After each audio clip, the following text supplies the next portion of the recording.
My name's Shlomit Aliyah.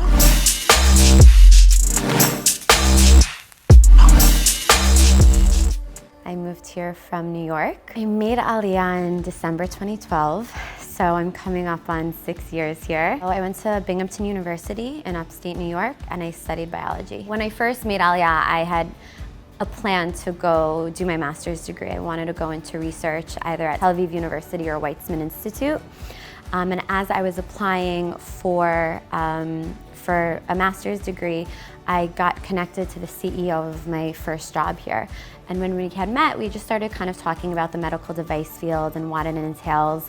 And he had asked me, where I see myself in 10 years.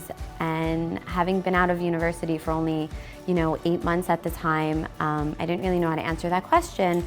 And I said to him, I'm like, listen, I don't know what to tell you, but I know that I love science, I love working with people, and I love education in some ways. And if there's a way to incorporate all of that in a job, I'd be ecstatic. They created a job for me.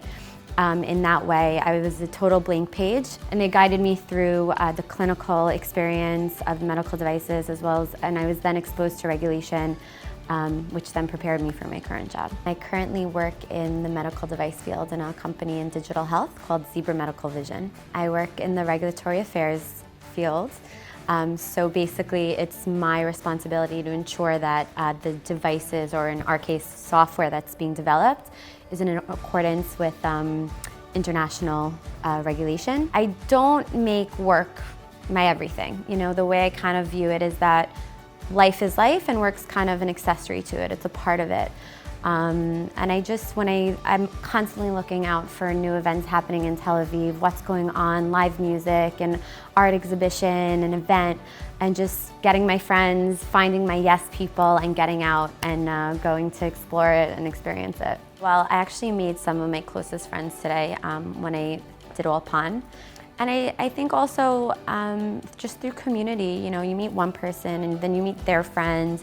And everyone, especially in the Olim community and the people who have moved to Israel from another country, just have all been there. They're all looking to make friends. They're all looking for a community.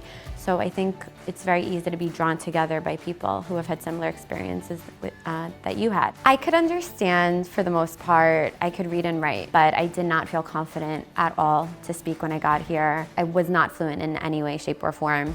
And I think for me, the best way, or the way I learned Hebrew, was actually when I started working and I was working with Israelis. Oh gosh, I make it on the daily, actually. I can't even repeat it because I'm so bad at it, but I mix up the Hebrew word for toothpick with another word that apparently is very inappropriate and should probably not be repeated on camera.